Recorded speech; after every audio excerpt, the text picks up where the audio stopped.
welcome to New World Order. I think it's amazing the difference in Theresa May since she called that election. Before that election, she looked formidable, and now she looks like something you'd find in a skip at the back of Jim Henson's workshop. Imagine how badly you have to have messed up if you're a Tory Prime Minister and it's not safe for you to go to Chelsea. Jeremy Corbyn was down at the Grenfell disaster. He was hugging people. Can you imagine what a hug from Theresa May would be like? It'd be like a judo class for depressed sex offenders. So it's the DUP, the homophobic DUP, that have propped up this government. And I've never understood the link between homophobia and Christianity. Because who was gayer than Jesus? Jesus is the gayest character in all of fiction.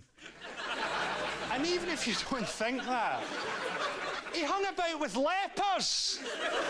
Is it really likely that he's going to be squeamish about seeing two men kissing?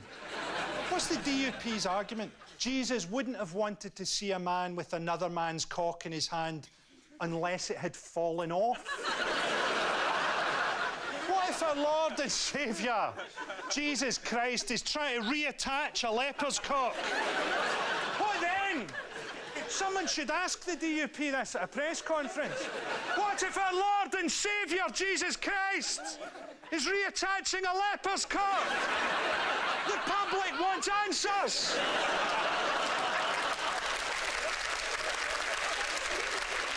OK, let's get on with the show. Joining me to discuss this week's big topics, please welcome Sara, Pascoe and Katherine Ryan!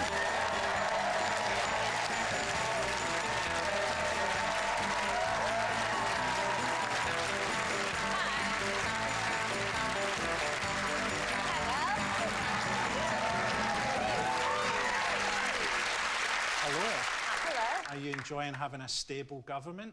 I love it. I love the coalition. I'm on board, because it means that after all this time, there really is a magic money tree. Because she found £1 billion in it. What else is up there? Homophobia. Oh. Tonight, I'll be making two propositions for us to discuss. First up, hope is dead.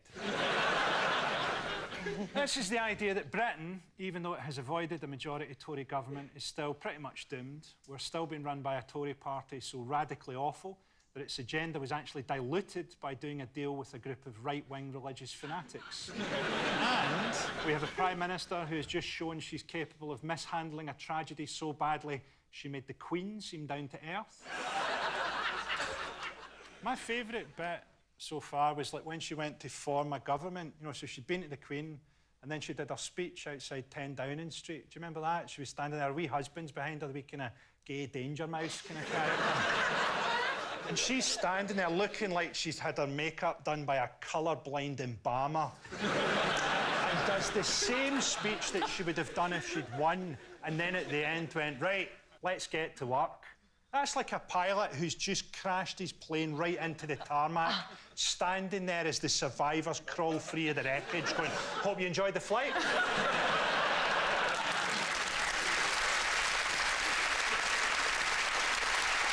So, joining us to discuss all this political chaos, please welcome the poet Benjamin Zephaniah.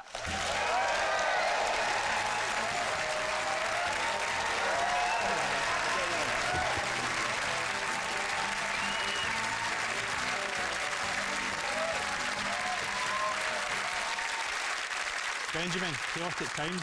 What do you make of it? Strange times. A lot of my friends from abroad ring me and they say, what's happening in Britain? You're killing each other, your government's abandoned you. It's interesting times. Great time to write poetry, I guess. I haven't written any. But, you know, I can feel it coming on. I kind of feel pregnant. Yeah. This week, the Conservatives announced they'd finally reached an agreement with the DUP, promising an extra £1 billion for Northern Ireland. Here's the DUP's Paul Given, showing what a forward-thinking, zeitgeist-surfing party they are when questioned about the Northern Ireland Assembly. Remarkably, John O'Dowd and Sinn Féin think they know what unionists believe, and that reminds me of a story in the Bible about Haman, who built the gallows for Mordecai, believing that the plot would ultimately lead to their downfall. I think Sinn Féin will recognise the unionist community know the plot that they are trying to conspire against the DUP and to weaken unionism.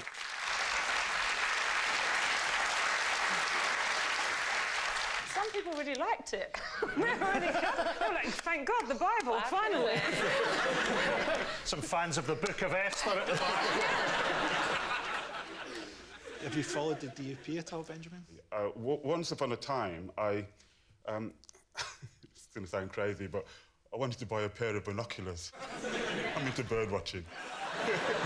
And it was the days before eBay and all that kind of stuff, and I turned up at the guy's house, and it was just outside Manchester, but he was a supporter of the DUP. Oh. And he locked me in his house and was telling me how great they are. And he put on this film, and there was a demonstration with all these DUP people, and there was one black person, and he went, "See, we are supported by the black community of Northern Ireland." It was scary, you know. But seriously, they got £1 billion out of it, didn't they? Yeah. Yeah, I think that's really interesting because, you know, if that would have happened in a developing country in Asia or Africa, that would have been called a bribe. Yeah.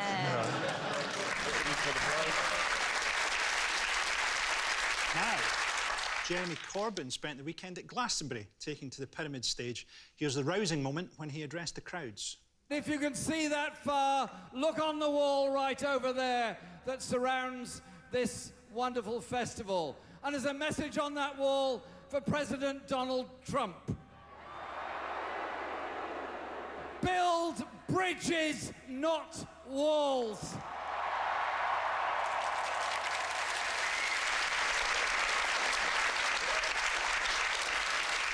Build bridges, not walls is the message that they wrote on a wall. That they built. So. And they built it to keep people out, or it wouldn't have been as nice. No. But does Jeremy Corbyn make you feel hopeful that hope isn't dead? Yeah, he does make me feel hopeful. Maybe. Well, he's not going to get into power speaking at Glastonbury. All those people already voted for him. If Jeremy Corbyn is serious about power, he's got to go on before, like, a cattle auction in Melton Mowbray. I think there's something so creepy, though, about the chancing for a politician. So, regardless of who that politician is, I think that, just like booing a politician, it all feels very infantile, and I found it really creepy, this Glastonbury thing.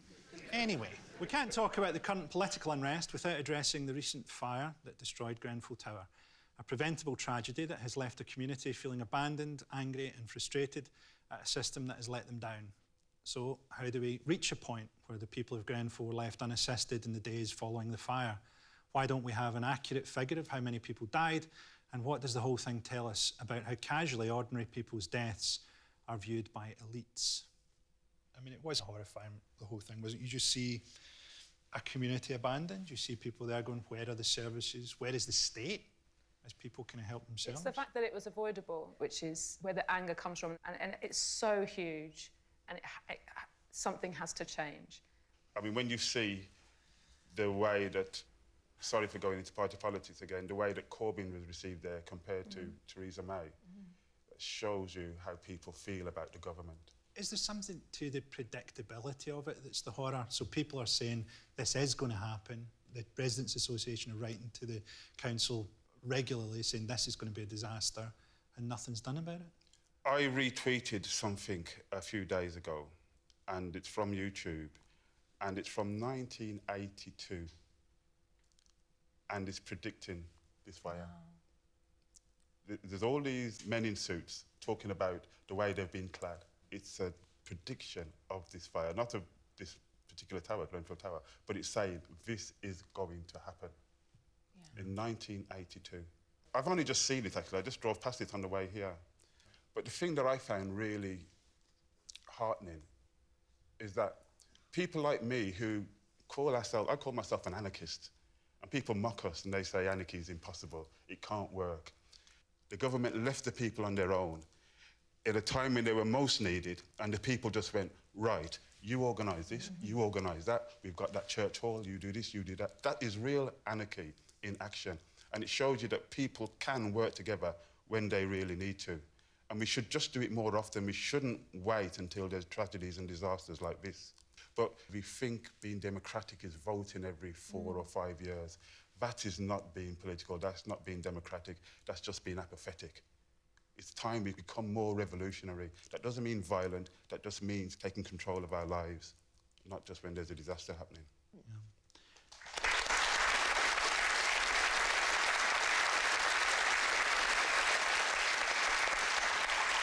What do we think is going on with the body count?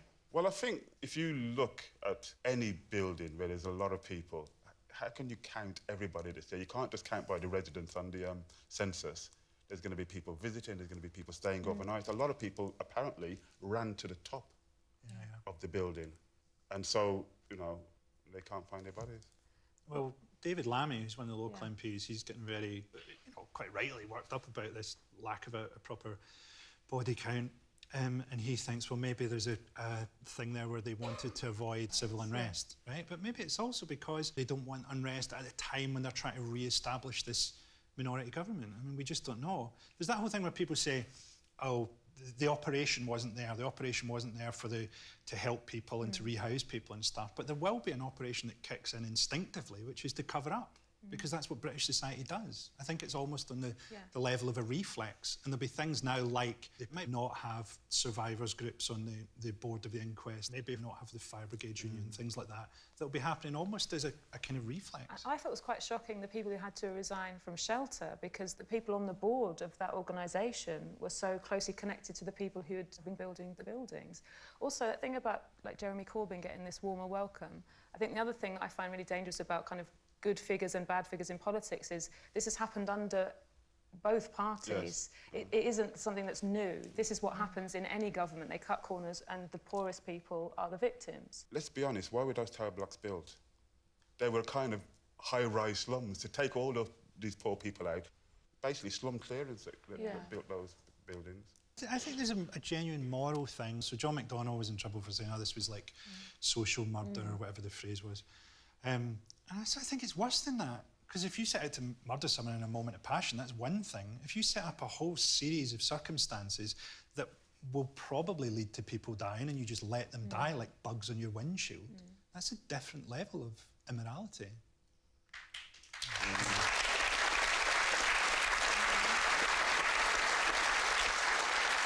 Anyway, we're going to have a wee look at some of the coverage around it. Theresa May's handling of the whole situation has been widely criticised. She eventually returned and met local residents. Here's some raw footage capturing the strong reaction of the crowd as she left.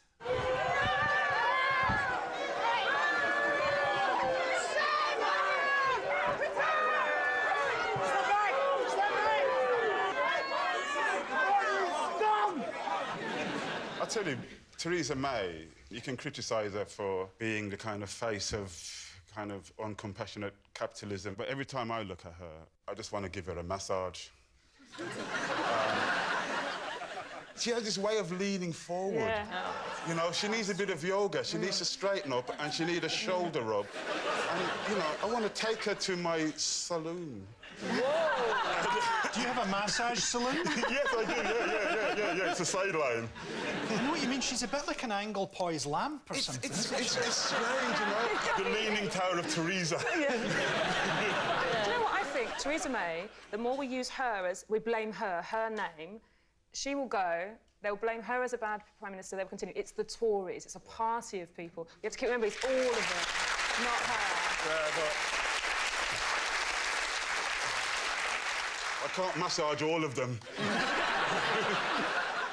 Now, the media has also been questioned over its coverage of Grenfell Tower. Although obviously frustrated with the mainstream media, some residents have refused to be pigeonholed by the coverage, as this forceful interview demonstrates.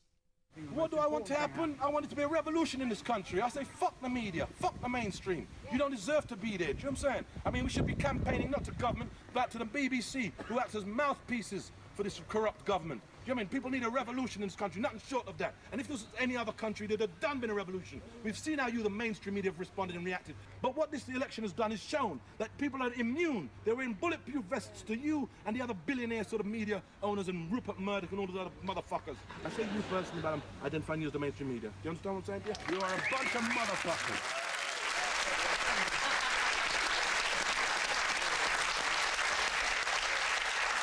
It's a slight thing where you almost feel like the mainstream media is like an app that hasn't been upgraded for a long time. And he's like a few reporters you've seen kind of wandering around like kind of dads coming into a teenager's bedroom and they're forming a band. Oh, hello, what's going on here? Why can't you be hopeful? You're showing this on the BBC. It's a mouthpiece of the mainstream media. We need to kind of interview those people just more often, you know? For these people, it's raw emotion. He acknowledged, and I'm shouting in your face, you're a representative, I'm not aggressive to you. Like, it was still so humane. And you had me at motherfuckers. Well, despite how articulate that guy was, I think it's just interesting to see how that clip was captioned online. So we look, Grenfell Tower, scary guy gets heavy with media. Grenfell Tower. It's somebody that's traumatised, that's passionate, that's emotional, and he's called scary. But that is also just the internet, and I'm not defending this, but if you write articulate man makes great points, no one watches it. OK, the news cycle has a short attention span, but I think it's important we keep talking about Grenfell, keep asking questions and keep those responsible on the hook. But for now, moving on from the Grenfell Tower tragedy, as Kensington and Chelsea Council wish everyone would, let's go back to those DUP pricks. For many people, the £1 billion deal with the DUP epitomises the death of hope in our political system. But is hope really dead? Yes. Don't get me wrong, the Democratic Unionist Party and I share many of the same interests and concerns: religion, sodomy, money, and telling women what to do with their bodies. During the election, Tim Farron, much to his credit, brought sodomy kicking and screaming back into modern political discourse. But it's the DUP which has really put sodomy back on the table, where it belongs. This is the 21st century, after all. It's entirely appropriate that we are still obsessing about 4,000-year-old moral codes. It's all very well humans faffing about building quantum computers and colonising Mars. We need to be thinking about what we put in our bottoms. Of course, the DUP and I have a very slight, almost imperceptible difference in our view of sodomy. The DUP hates sodomy, whereas I fucking love it. For me, it's like eating a really hot curry. You know you're going to end up with a burning arsehole, but what else are you going to spend 20 quid on a Friday night? Well, thanks to Benjamin!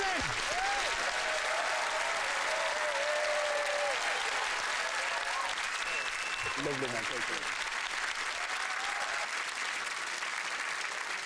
Now, Brexit will be Christmas for racists. People said after the Brexit vote that British people don't trust experts anymore. I don't think that that's the problem. I think the problem is that British people have strong opinions based on fuck all. And while there are a lot of perfectly valid reasons to want to leave the EU, the people who were most empowered by the result were, let's be honest, racists. I certainly hope it isn't a hard Brexit, because if it's a hard Brexit, that means I've got 2 years left to persuade a Lithuanian care worker to take my mum with her. I honestly think Britain is so racist now, and probably Europe's so racist as well, that the best hope for refugees, sadly, is that they become aquatic. That they actually develop gills, they start to live in the sea. Hipsters will take a gap year to go and swim with the refugees. How have you swum with the refugees yet? It's absolutely magical. You can feed them fish, but it's better if you teach them how to fish.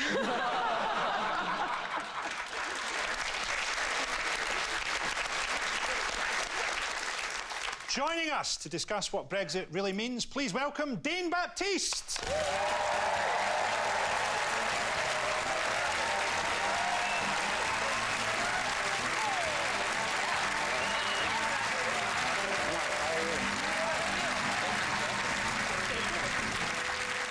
Dane, man. What's up? You a fan of Brexit? You worried? I kind of feel like, as a black guy in the UK, post-Brexit, it's kind of like being like Jeff Goldblum in Jurassic Park. Because you told everybody it was going to happen, and that when these dinosaurs were reintroduced to the ecosystem, we'd have a shitstorm. And everyone was like, nah, you're being an alarmist. And now everyone's like, oh my God, England is so racist. And then I have to be like, no, are you serious right now? So I'm not massively worried, apart from not having an E111 card, which gets you, like, free healthcare on the continent, considering, like, most people enjoy going to the Mediterranean and writing off mopeds. There's also the thing this week, isn't there, we're debating the rights of EU nationals who live in Britain as opposed to, like, British expats. But are we really going to give up French surgeons and stuff so we can get people who are on the run in Malaga? People whose skill set is basically karaoke and running a sports bar into bankruptcy. And it's normally an Irish sports bar as well, which is very ironic considering, like, historically in the UK, black people are like Man United. We've consistently been public enemy #1. Then the Irish and the Jews are kind of like Liverpool. They had, like, an illustrious history, but it's not as good as it used to be. And people from the Muslim community, like Arabs and Asians, are now kind of like Man City in that in the last decade they've done real well. That's mainly due to oil money, so but we're still public enemy #1. Christmas Day for racists, it depends if you have a nice family. I hate Christmas. I got a terrible family as well. Christmas for racists is just Christmas. You're right. I've always found family to be overrated. You know that thing you get in menus and it goes family-run restaurant? You think, who cares? Who's sitting there going, I hope everybody involved in the chain that brings this lasagna to my table is locked in a bitter dispute about their niece's abortion. Anyway, last week saw the Brexit negotiations finally begin, with May no longer supported by a Conservative majority. But are the negotiations going well or badly? Let's see if we can guess from Theresa May's body language as she was filmed exiting the first round of talks.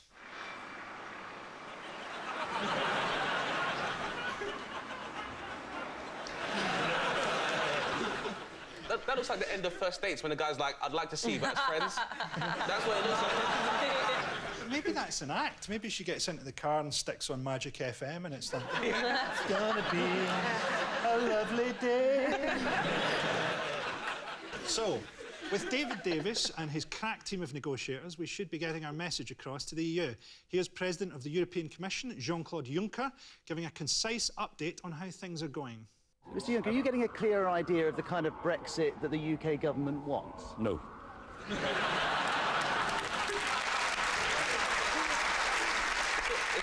of us know what's going on with anything. Like, I have a mobile phone contract that's 89 pages long. I don't know how much of my soul is owned by EE. We don't know anything about anything. Why should Brexit be any different? Yeah, it's true. So, multiple election loser Nigel Farage is, in any situation, always keen to paint himself as the real victim. When anti-Brexit activist Gina Miller forced the government to hold a vote on Article 50, she received a torrent of racist abuse. Here we can see a sceptical Farage question her claims. She said earlier today that she'd received abuse for what she'd done. It's because she's black. That's why. Yeah, says it all, doesn't it? So, says it all. And yet that gets broadcast. And again, we're all meant to think that's true. Can you imagine the media portraying a story that I've been unfairly treated because of who I am? You know, I'll do a press conference. I went to a public school and I'm white, and that's why they're being beastly to me. Do you think they'd run that? I do feel sympathy for elites, though, because you think about them, like, getting sent away to boarding school and they get brought up in these kind of labyrinths of mahogany panelling that they have to navigate using a dinner gong. That's what that's for, you know, so they can find their family. That's why they all end up working in Westminster, because they're, like, subliminally attached to the noise of Big Ben. Bong! Mother! At one point, they had a black UKIP member, which we know is an oxymoron. I guess it's because, you know, when they are dealing with accusations of racism, people are like, we're not racist, I've got a black friend. I always wondered about that. You know, like, you get those, like, there's always, like, a black guy in the BNP, or you think, what are you doing with your life? What, putting dog shit through your own letterbox? That's always been a very ironic tactic used by racists of putting shit through people's letterbox, because obviously they'll be like, well, we've got to get them. They're like monkeys. How do we show them they're monkeys? We'll shit in our hands and then throw it. At some point, there's no one to say, look, white power and everything, but I'm carrying your shit. Channel 4 were also keen to investigate the complex issues surrounding Brexit in the only way they knew how, by recommissioning Wife Swap, as this eye-opening clip shows. We need to shut our borders to the EU as well, to stop people coming over here that are not actually contributing to the country. You know what I'm saying? Yes, but if you just keep one argument, because the people here didn't come in because of the EU. No, I'm not saying they have. So you've got facts, I haven't. You've got all your statistics, I don't. I'm not particularly minded as you are, right? So this is like coming from... This is coming from the heart. Yeah. Yeah? I feel like I'm a stranger in my own country. There's like, used to be a really good white area here, didn't it? Oh. Where has everybody been? They've been saying this for years. Like, basically, racism is like grime. It went underground like the early 2000s for a bit, and only the real fans stuck with it online. And now it's back in fashion again. Everyone's like, yeah, I was always racist, I'm back, all right. So there are people, and sometimes it feels, I'm a white person, right? I'll admit it. And so I want to be really... It's about time, Sarah. So I'm always really wary of trying to find positives in things that are not necessarily my place to make a proper judgment about. And there are people that say racism has always been there, it was insidious. Now, at least, if people are more vocal, we can talk to them more, we can communicate better, we can deal with those areas. But is that another way of white people excusing going on, now they're on telly again? No, because I think most people of colour can agree with this, is that we've gotten to the point where we've evolved past just relying on racial rhetoric and verbal racism. Like, we have a radar now.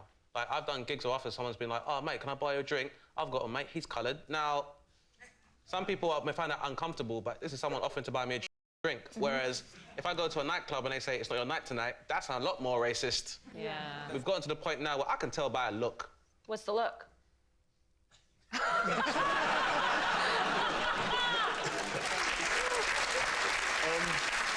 Now, when it comes to Brexit, many will have voted for it with the best intentions, but at the same time, we have to be honest about what it's delivered. All sorts of nasty political parties have felt more legitimised. Britain First is a far-right movement created by former members of the BNP. Take a look at this baffling rant from their leader, Paul Golding. I see hello slaughterhouses. I can't even go out and get a dish of my favourite food. I can't go out and get chicken tikka masala now because every single takeaway and restaurant serves halal meat, and I will not eat halal meat because it offends terrorism. He's basically saying he wants the animals' heats to be killed with a bolt gun, as God intended. I like the idea that when they get the money from the chicken tikka, it's like, oh, that's £8, please. Or should we put it towards terrorism? No, because they weren't halal chickens. So put it in the till, and then there's a system. So, the BNP also try, but often fail, to present themselves as morally sound individuals, as a dumbfounded Joe Coburn discovered on the Daily Politics show whilst questioning their leader, Adam Walker. One of your policies is implement zero tolerance for drug dealers and violent thugs. Yet you were given a 6-month suspended sentence in 2012 after verbally abusing 3 young school children, chasing them in your 4x4 and then slashing the tyres of their bikes with a sheath knife. And you were a school teacher at the time. Yeah. If that's not thuggish behaviour, then what is? It was described as the judge as a rush of blood to the head, and I apologise for that at the time. He was sort of like a more likeable John Terry. I mean, maybe more teachers should be chasing pupils in 4x4s, right? It depends what he was teaching. If it was maybe PE, then I guess that's a kind of okay. Just like, you lot got to run, we don't feel like it. We'll see about it. That makes more sense. But if he was doing, like, you know, food tech, then... And what you do, you get your curry... And, is that halal chicken in your curry? So, yes, Brexit will be Christmas for racists. A proper Christmas where all the shops are shut because there aren't any Muslims who don't care about Christmas to work in them. But it will be a bittersweet Christmas. Santa will need a visa, so instead all your presents will be hand-delivered, thrown through your window by a red-faced Tommy Robinson who had planned to spend the 24th of December trying to find a non-halal turkey.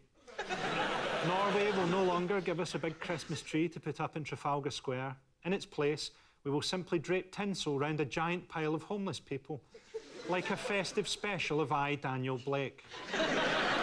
Of course, Theresa May has made a mess of Brexit negotiations. She's dealing with them with all the finesse of a demented pensioner haggling with an antiques expert on an episode of Cash in the Attic. Even Ed Balls was quoted this week as saying, Theresa May has lost all credibility. This from a man who wore a chiffon glitter pantsuit while straddling a Russian woman's face to Gangnam Style on national TV, and then danced like a wardrobe having a brain hemorrhage.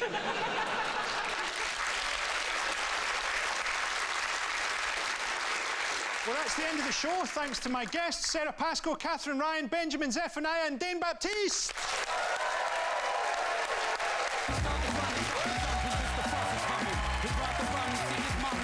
And the final